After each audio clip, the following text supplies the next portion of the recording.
Jadi kita tuh enggak, gimana ya, kita enggak mau perguruan tinggi ini diurus secara parsial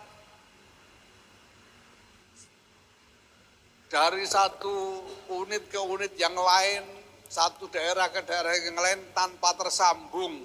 Satu sama lain itu kita tidak mau, kita sedang mau bangun sistem nasional. Ini memang bukan pekerjaan gampang. Ya saya sejak awal saya ingin ini yang dilakukan, itu sebabnya saya tunjuk Pak Ainun Naim yang mantan sekjen Kemendikbud itu untuk jadi ketua LPTNU. Dan saya order, saya tolong bikinkan desain sistem nasional perguruan tinggi NU. Sekarang mereka sudah buat desain tata laksananya, mekanisme-mekanisme dan lain sebagainya sudah mereka buat. Kemudian agenda-agenda strategisnya juga sudah mereka buat, yang nanti tentu akan di-share kepada teman-teman di tingkat PW maupun PC.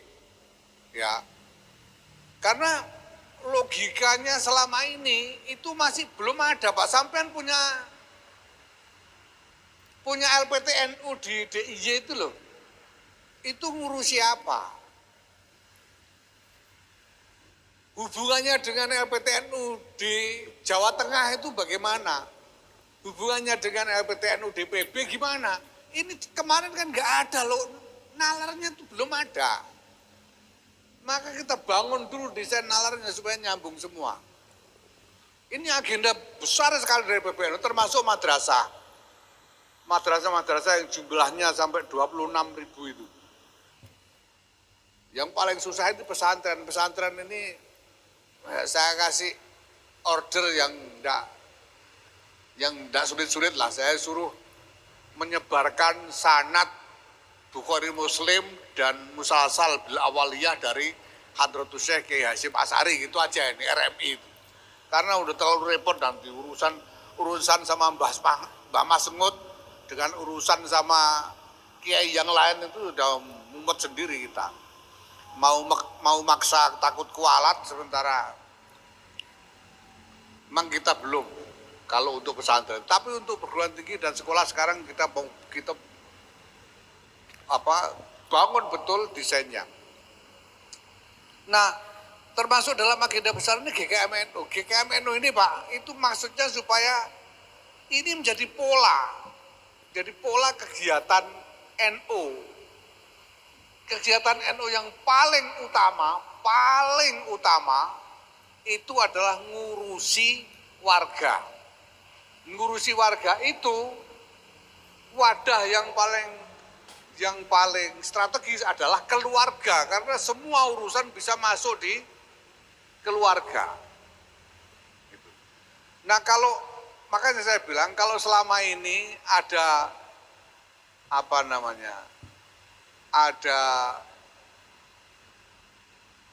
katakanlah komunikasi yang belum sepenuhnya nyambung, Hasan ya. Walaupun kita sebetulnya sudah bertemu bolak-balik ini, bertemu antar cabang sampai bertemu antar MBC, ini sebetulnya sudah sering ketemu, tapi memang masih ada informasi yang saling salipan, itu masih ada. Karena ini terkait dengan yang kita andalkan untuk sementara sampai titik ini adalah program-program pemerintah. Sehingga ini terkait dengan mekanisme pemerintah itu sendiri, bagaimana mereka turun dari misalnya dari Kemenak ya. Kemenak itu nanti program-program dari Kemenak itu nanti pos terdepannya adalah KUA. Jadi turunnya agenda dari Kemenak pusat sampai ke KUA ini kan ada proses, Pak. Yang proses ini ya kita harus gimana caranya NU secara organisatoris juga mengikuti irama proses dari birokrasi pemerintah ini. Ya begitu juga dari kementerian-kementerian yang lain. Lah, ini kita lakukan untuk memicu bergulirnya gerakan keluarga maslahat NU ini, Pak. Supaya segera bergulir. Makanya kita ambil dulu program pemerintah yang menjadi andalan pada titik ini. Karena kita mau picu pergulirannya dulu, supaya bergulir dulu.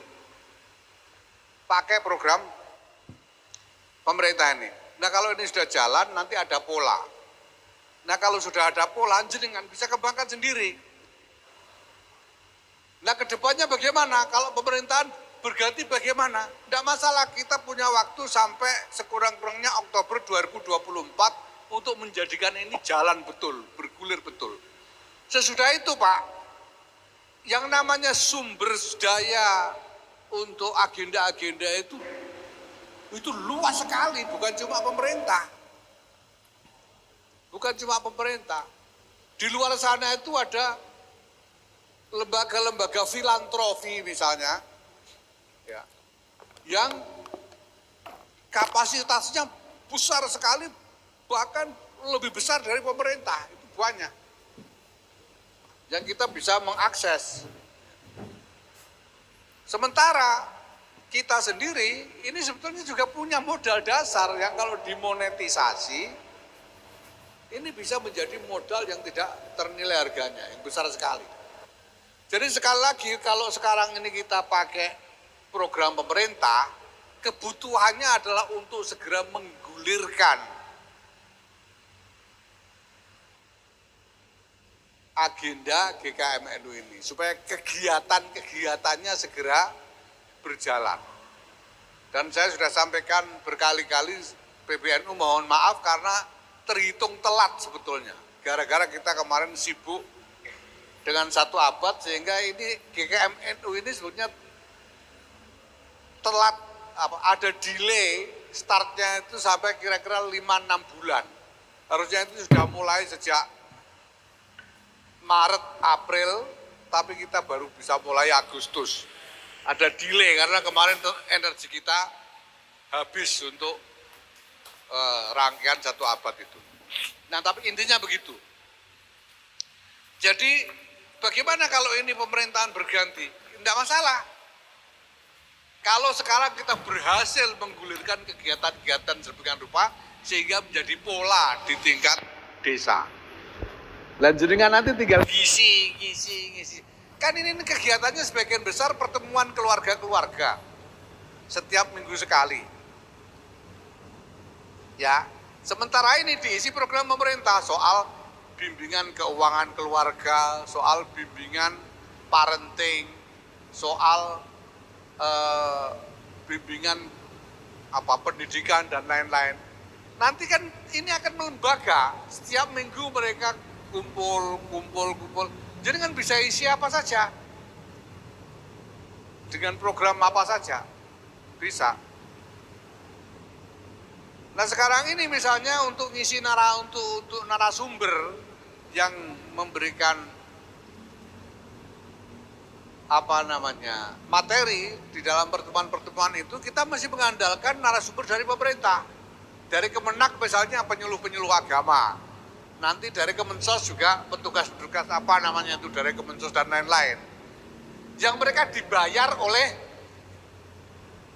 oleh pemerintah, ada anggaran pemerintahnya, ada SPJ-nya dan lain-lain dari pemerintah. Tapi kalau jenengan punya inisiatif sendiri untuk berikan satu paket materi sendiri dalam gerakan keluarga maslahat itu dengan narasumber dari teman-teman NU sendiri, ya harusnya kan ya banyak yang mau pokoknya datang dengan niat khidmah, walaupun misalnya ya paling enggak cuma diganti transportnya saja misalnya gitu kan bisa aja kalau memang jenengan punya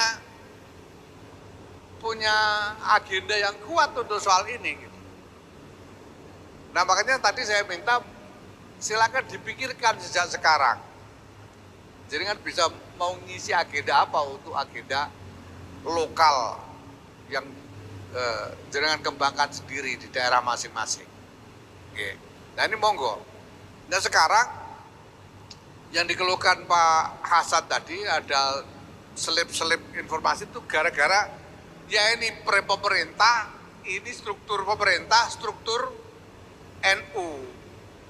Sementara karena program pemerintah, semua sumber dayanya dari pemerintah dengan standar pertanggungjawaban pemerintah, dengan mekanisme pemerintah dan lain sebagainya. Gitu. Nah, sehingga ada selip-selip informasi dengan struktur kita. Ya, saya terima laporan itu juga dari Satgas dan ini terus kita mitigasi supaya segera kita bisa atasi masalah-masalah ini.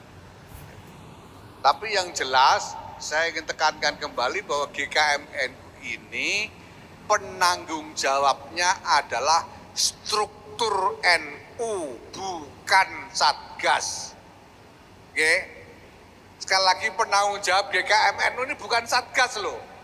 Satgas itu bukan penanggung jawab GKMNU. Penanggung jawabnya tetap struktur NU di pusat ya PBNU, di wilayah ya PW, di cabang PC, MBC, ranting. Satgas itu apa? Satgas ini pelaksana lapangan. Gitu loh. Makanya tulang punggungnya adalah Banom-Banom karena dia pelaksana lapangan, penanggung